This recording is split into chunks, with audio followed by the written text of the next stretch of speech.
Slovakia. Oh, okay. Let's check it out. This is the piece that is the culprit. Voila. This is the main issue with our car. So we are back in the garage. So I am still waiting on one part. It says by the end of today. I hope so, because I don't want that one part to hold me up. So you've already seen this. So this is what we're waiting for. It's smooth. It has no play in it. But if you look at it closely, you see the lines and markings on it. That's from when the other belt broke. Especially on the outside, there's a really nice groove almost cut into the wheel. And that's a little concerning. I don't think there's anything wrong with it, because I think these actually come smooth. The replacement one, I think it's smooth with no grooves. So I don't think that's an issue at all. There's no play in it, no noise. I could reuse it. But here's the new one. We've already transferred over the tensioner. So the tensioner is, as you can see, it says top, and this sits in the car like that. So that's there. That's good. Here's the hardware. This is the brand new one that I showed you in the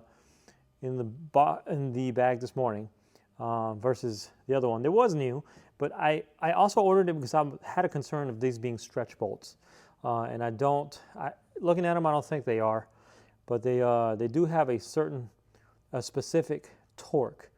So I bought a new one because I also wanted to make sure that I didn't accidentally over torque this one when I was trying to get this guy to work.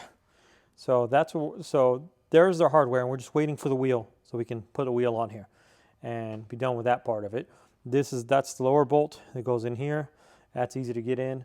And the only thing we are going to do in the meanwhile is we're going to pull out our taps here. So if you've never used one of these before, they're really easy to use.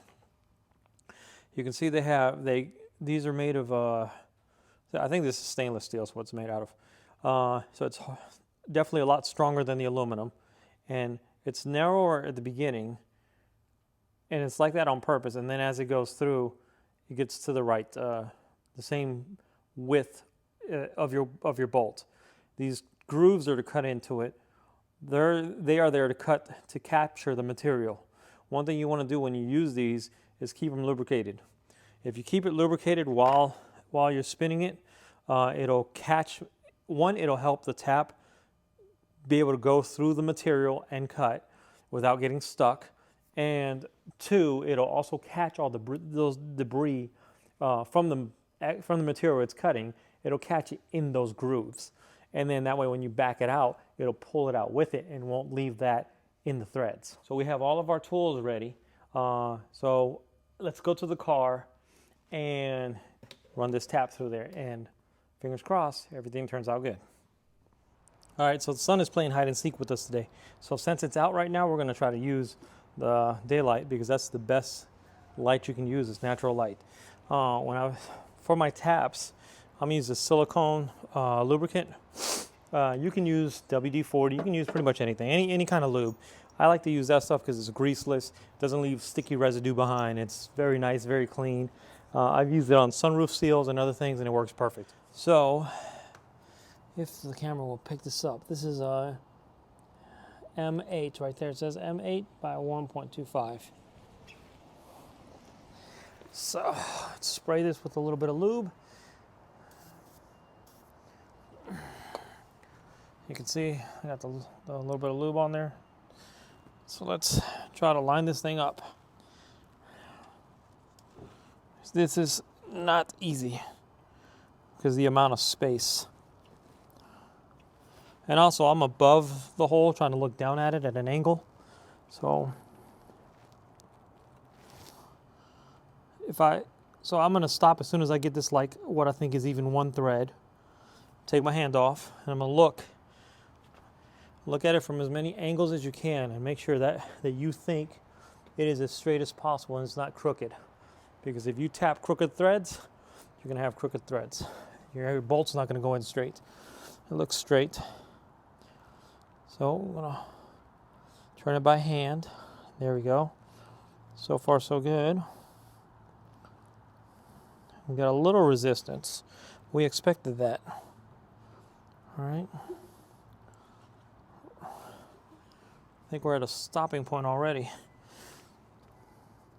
Now our challenge is, yeah, it's in there. Our challenge now is turning it.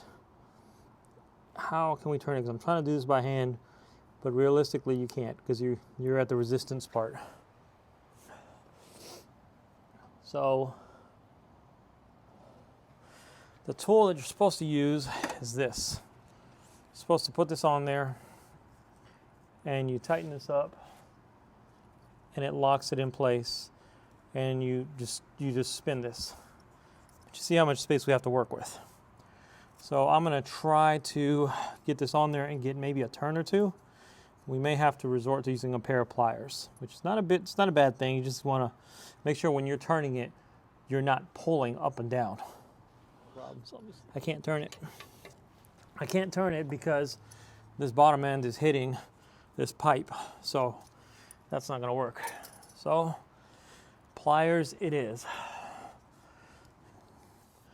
And I mean, I'm at a point where it's giving me resistance, which that's good. That's what I want. I want a little resistance because that will make it cut into those bad threads and basically fix them.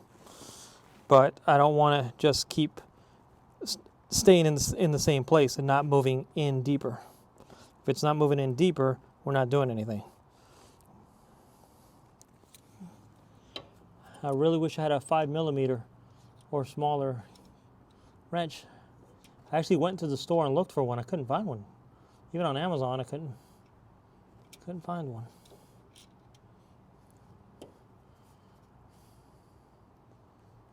There we go. Just take your time, go slow. I've only got it in a little bit. One thing you should always do when you do these, when you get it started, back it out. Get it started, back it out. And I'm going to show you why in a second if I can get this thing back out. Unfortunately for my fingers, I have to grab it by the channels and the biting edges to get it to turn. All right.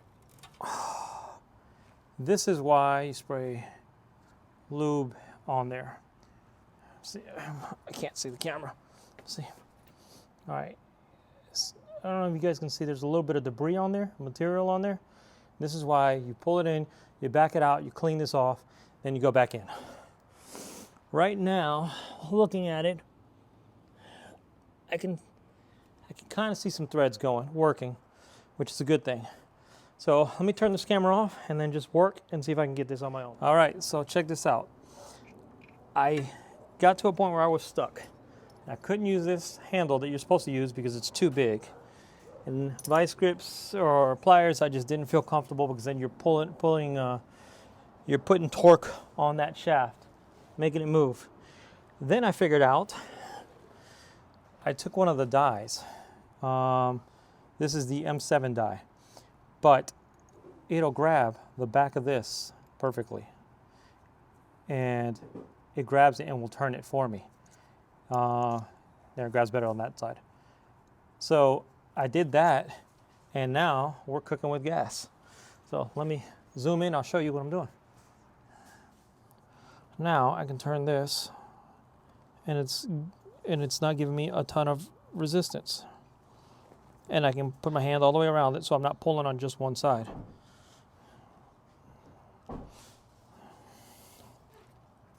And we're retapping those threads.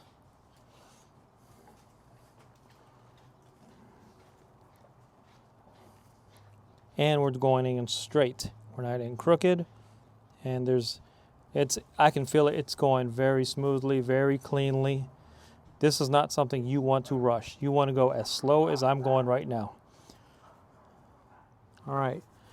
We're not going to go in any further because I don't want to hit the engine block. We're going to spin this off. With one hand, it's challenging, but here we go. Two hands was easy. And you should do this with two hands so you keep it balanced. Keep the weight of what you're doing balanced on that tap.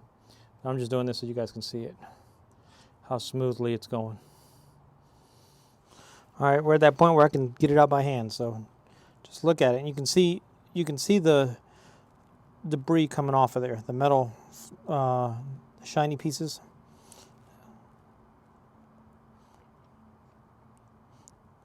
This is also why I said in the beginning you want to lubricate this, and don't want to pull this out. You don't want to fight it. You want to spin it. Let it come out smoothly like that. So check out all that debris. See if I can look at all that junk that came out of there. And now we have fresh threads. So there you have it. Fresh, cut, clean threads. Won't really focus. I can see them with my naked eye though.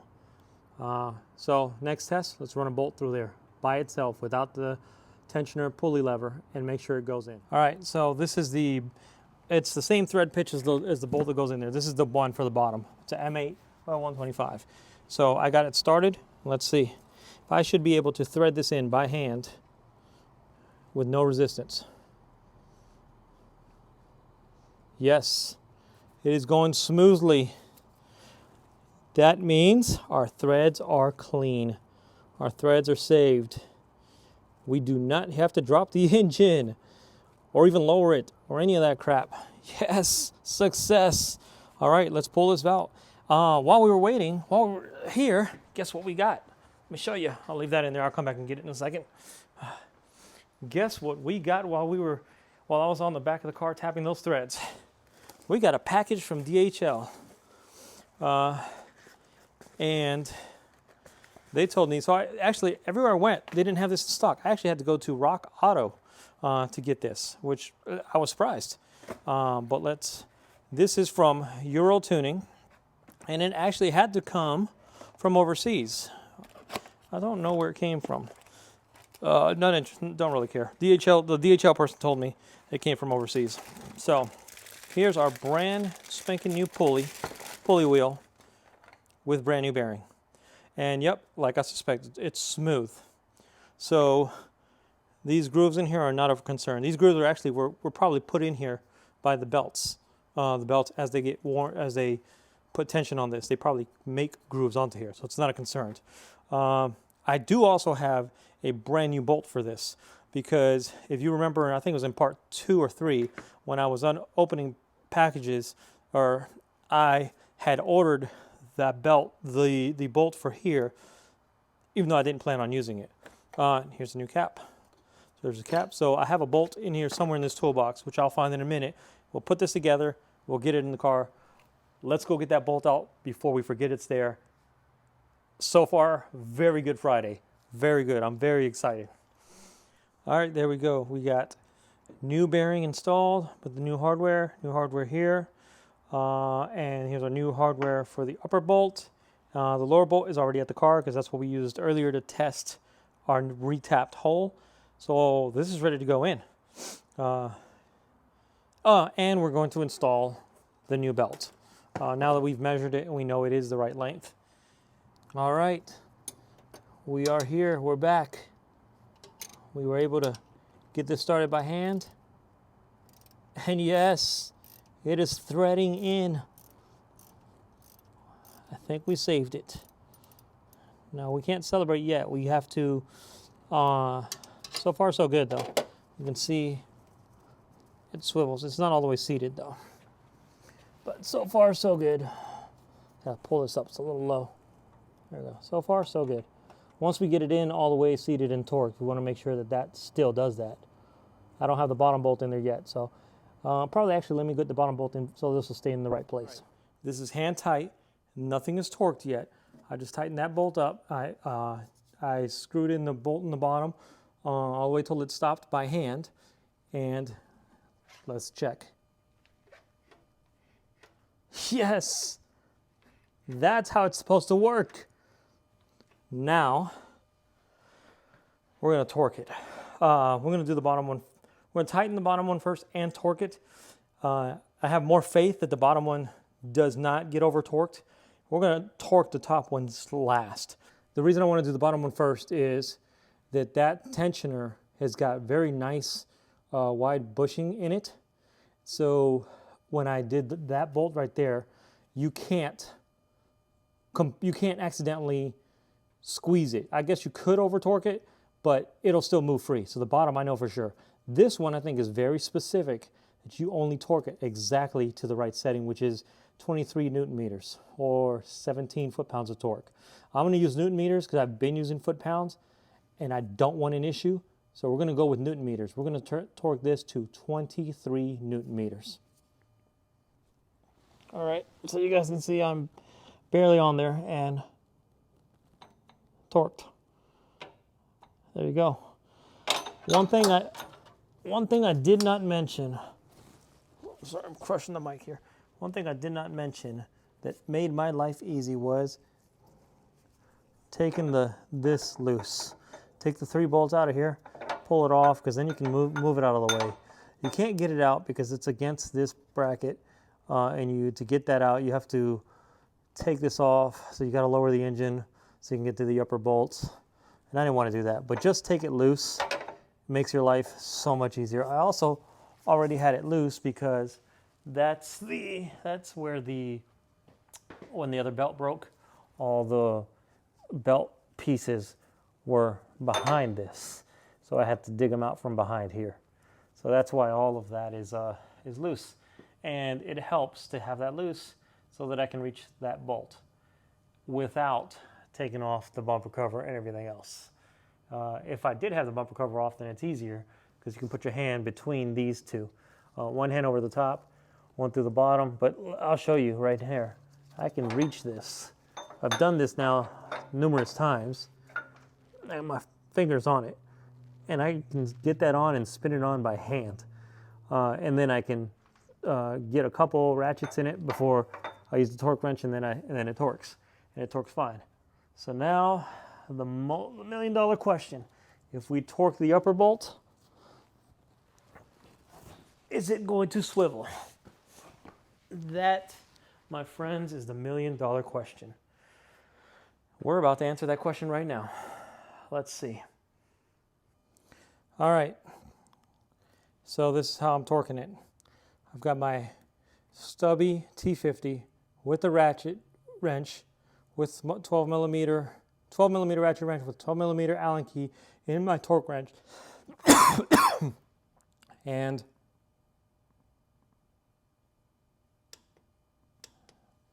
all right, so we know it torqued. That's not the question. The question is, does it still function after it's torqued? Because as you remember from the previous videos, the other one does not. This is nerve-wracking for me because I feel like sometimes I over-torque things even though I do it right.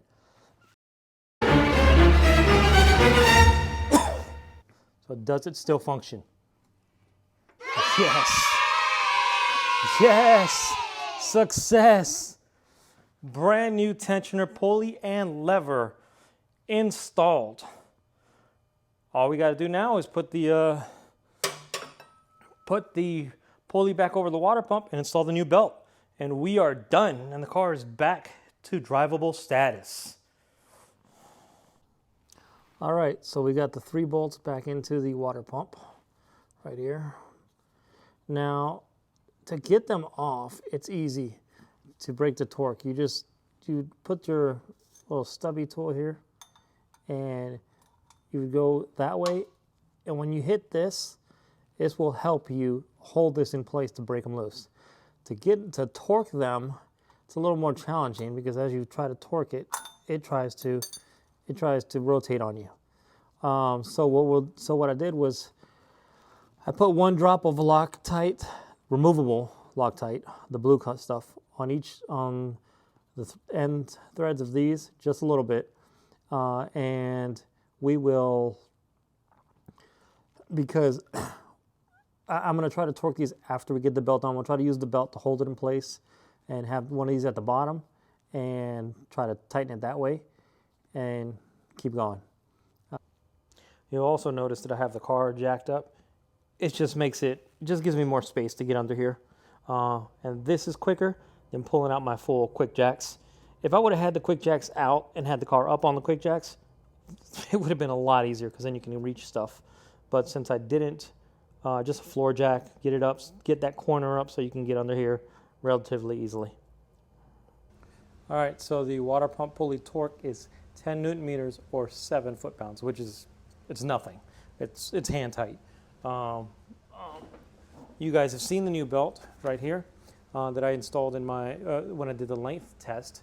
And one thing I want you to notice is, see how the belt is perfectly clean. There's no dark lines on it. If you go, actually you don't have to go back. I'll put it right here. Let me get my head out of the way, right there.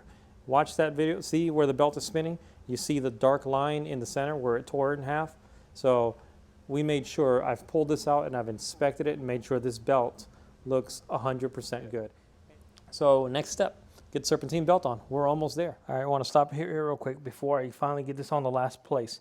I'm taking my sweet time this time installing this. So we made sure this is correctly in the grooves where it's supposed to be so it's not hanging over. Alternator, power steering pump, coolant, crank. I'll show you the crank from the bottom as well. It is not on the tensioner. That's how it's supposed to be. This is, you're supposed to put it on here last. I didn't do it the last time. Well, when it broke, I didn't do it last. And this time I will do it last. Let's go into the car.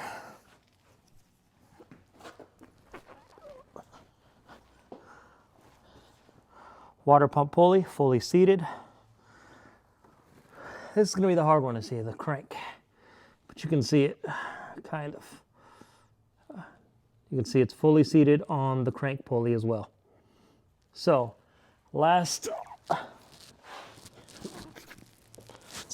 one to install is the tensioner pulley. Makes me nervous.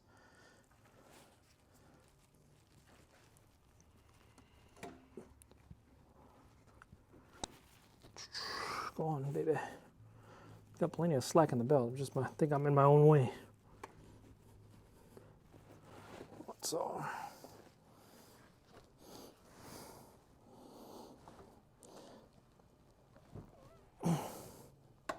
there we go. Good Lord. I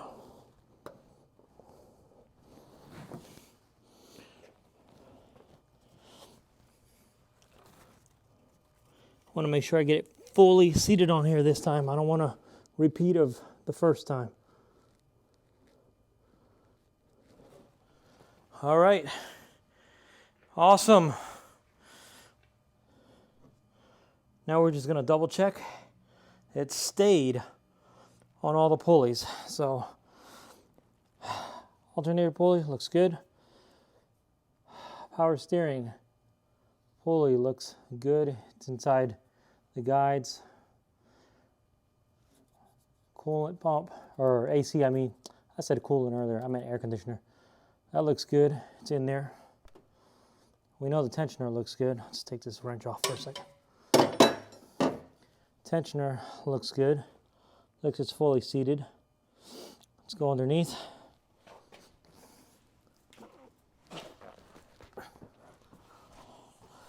Is it still on in the right places? Water pump. Yep, see what it's trying to do? It's trying to come off that damn water pump. So we're going to have to release the tension and make sure we slide it over. So I'm glad I checked this before we try to drive the car. Crank is fine. Oh, so it's just the water pump. I suspect a similar thing happened the last time. So let's try to get that on the right way. All right, let's check this again. Alternator, good.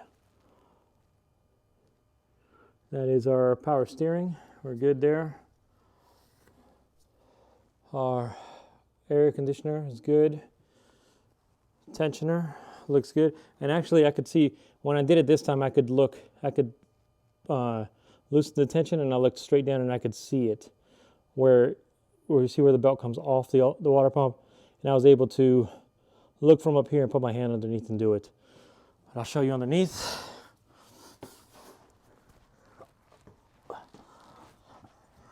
Underneath this time we're good. We are fully seated this time. No doubt. And crank, same thing. All right, so that's pretty much it. All we got to do is put in the that little spacer that goes behind the license plate and put the airbox back in. So I'm going to do those off camera. You don't need to see me do that. You see me do it before. If you have questions about it, drop me a comment below and I'll answer your questions. I'll see if I can help you do it. That's super easy. And then start the car. But we'll do a summary at the end of this. All right, so I got that one back in.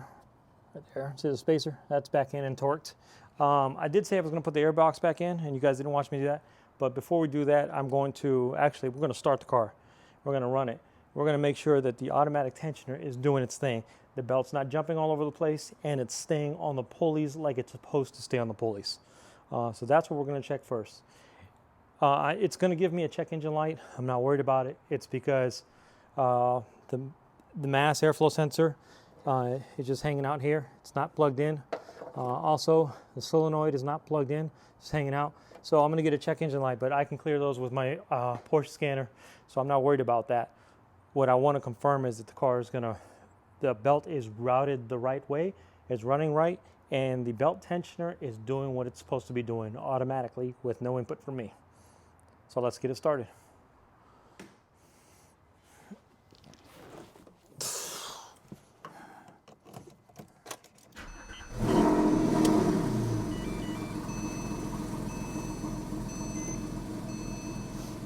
It rolls a little.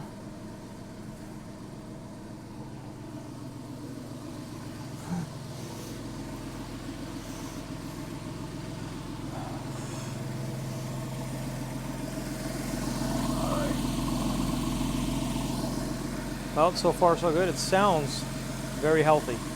Sounds good. I don't hear any abnormal noises. How's the belts?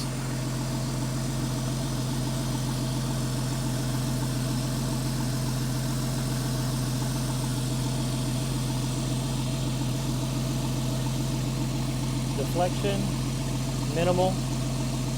I think that is doing its job. It's not sliding forward or back. Let's look underneath. I do apologize for the noise.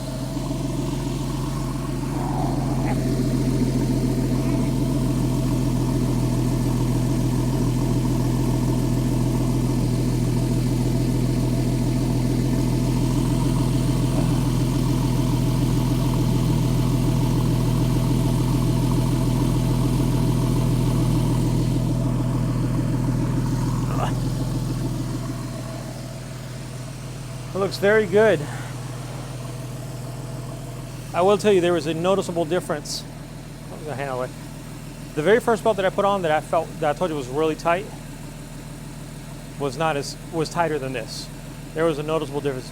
Even though the tensioner was bad and the tensioner lever was bad, the first belt was definitely just didn't feel right. This feels right. It even sounds right. The engine sounds perfect. It's purring. And the airbox is not even connected, mass airflow is not connected, and the engine is purring as it should. So I think we're good to go. I think we've solved it. We are done.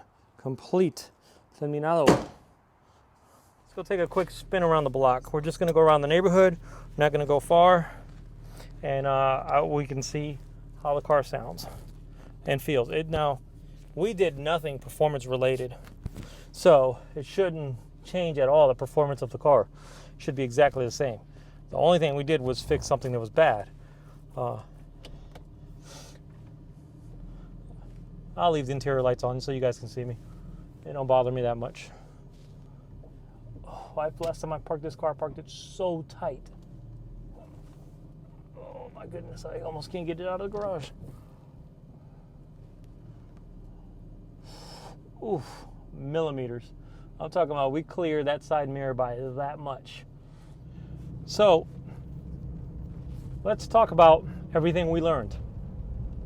Let's summarize this whole event. So what made me want to check the belt tensioner to begin with? What made me want to first check the belt tensioner to begin with was the fact that I heard squeal when I took it through a car wash. I had heard it before, but it was starting to get a little bit worse. I found slack in the belt. My first assumption was the belt is worn. Okay, ordered a belt. Went to replace the belt, and the tensioner would move, loosening. At first, it didn't want to move at all. But then when it finally gave and moved it to the loosening, but it wouldn't automatically tighten itself back up. It would just stay loosening. So I thought, okay, tensioner itself, that little automatic piece is bad because that's a common failure. So I ordered that. We replaced that. In the process, we destroyed a belt because since it didn't work automatically, it kept too much tension on the belt, and the belt had been cut because I didn't have it fully seated on the pulleys. My fault, but it's an easy mistake for anybody to make. Then then we figured out, well, the tensioner lever is bad. It's seized. So we ordered that. And since we ordered that, we might as well replace the tensioner pulley. So that's been replaced too.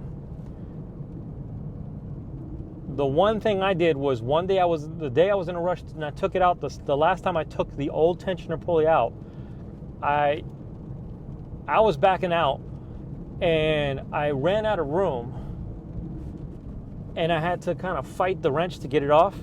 That's when the threads got stripped. And I knew it when the way that wrench popped off, I stripped the threads. Just because I got in a rush, I got impatient, and I was already frustrated with everything else. So, luckily, we ordered a tap and die kit. We were able to clean the threads. We were able to thread the bolt through, and it had good bite. I can tell you the initial part, it was a little loose. The first 1 or 2 threads, it's a little loose. Well, of course it is because I ran a tap through there and cleaned it out, so it's got a little more space than it used to have. But halfway and all the way down to torque, it had a nice bite. It had the proper amount of resistance, which is minimal, but it was smooth, but it let you know it had a bite. The bolt wasn't just loose in a hole. So we got lucky and we were able to fix the threads thanks to a tap, and we were able to install new hardware, torque everything, and verify the operation of the tensioner, the pulley, the tensioner, and the tensioner lever, and everything's working as advertised. I'm happy. We had a close call, but I'm glad everything turned out for the better. A little perseverance, a little out of the box thinking of how I was gonna run that tap down when I didn't have the space to run it down because I was doing it with it installed in the engine. And oh God, I love that sound. I miss that sound. But now we get to do it all the time. So I'm happy. I hope you guys are happy. Thank you for putting up with me for this whole ordeal. It was a good thing to both have happen to me so I can help somebody else, and to be able to find a solution of how to work it, how to fix it. Someone asked me, should you replace your tensioner if there's no signs of failure? I say no. I say if it still operates like it should, don't replace it. Now, as soon as you have signs of failure, depending on the age of your car, your mileage, absolutely. And don't just replace the tensioner. Replace the whole shebang from the get-go. You can do it in a day. It doesn't take that long. You can do it yourself. Had everything gone according to plan, had everything gone like I planned it, I would have been done with this in a few hours. It wouldn't have taken me 5-part episode on YouTube. So, but I'm glad it did because I learned from my mistakes. I learned from faults. I learned from errors. So I had fun, though it was frustrating and nerve-wracking at times. I had fun doing this. The next thing we're going to do after this, hopefully things go right. For right now, I don't even want to do nothing but drive the car. But the next thing I'm planning on doing is the tie rods, the front, the tie rods and sway bar legs. Sway bar legs are a piece of cake, but the tie rods, I'm going to completely replace the tie rod ends, inner and outer, because that's one thing I forgot to replace when I did the entire suspension on this car and every control arm. I forgot the cheapest part because I'm a human. No faults, no check engine lights. While I was talking, you never heard a ding, so everything's copacetic. The car feels nice. The engine's running smooth from what I can tell. I'm happy. That's it. So finally, conclusion, problem solved, problem fixed. Part 5 is done. The actuator, lever, fiasco is done. We can just enjoy the car. Have a good night. Have a good weekend. Catch you guys later. You guys want to laugh? I just rode around the whole neighborhood without a license plate on my car because I forgot to put it back on. Thank God I didn't leave my neighborhood. If I would have went anywhere in the city, I would have probably got pulled over right away.